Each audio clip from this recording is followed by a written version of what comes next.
Qu'est-ce qu'il faut pour être un super écrivain aujourd'hui, comme vous-même? Qu'est-ce qu'il faut?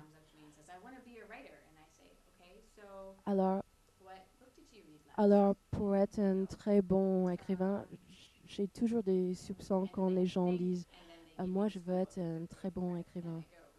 Et ils disent ils doivent penser, puis ils donnent un texte de l'école ils ont lu. Et je dis vous aimez l'idée d'être un grand écrivain. On peut lire un livre sur comment faire un grand livre. Et après, il faut prendre un morceau, il faut regarder pourquoi c'est un bon livre. Et je dois dire qu'il faut avoir un nouveau signification pour non.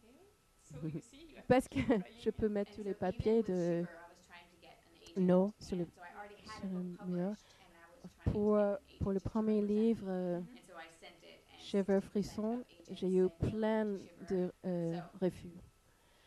Et j'essayais d'avoir un agent pour me représenter, mais 60% des agents m'ont dit non.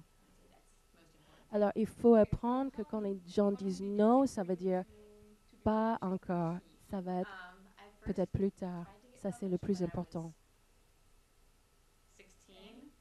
Alors, ça a pris combien de temps pour être publié pour vous? Alors, j'ai essayé de commencer à 16 ans avec un très, très mauvais roman.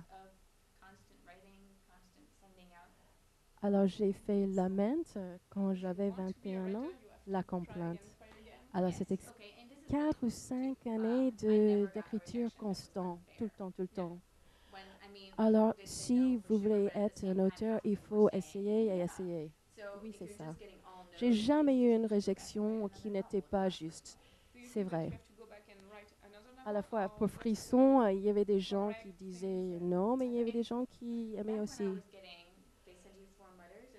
Est-ce que vous pensez que vous devez retourner et écrire un autre roman ou juste corriger?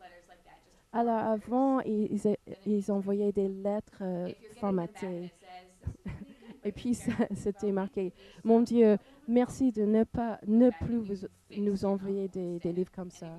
Mais si on a une lettre qui dit, ah, c'était pas mal, mais le personnage n'était pas assez développé. Alors là, on peut retourner et on peut essayer de corriger, de fixer, réparer le roman.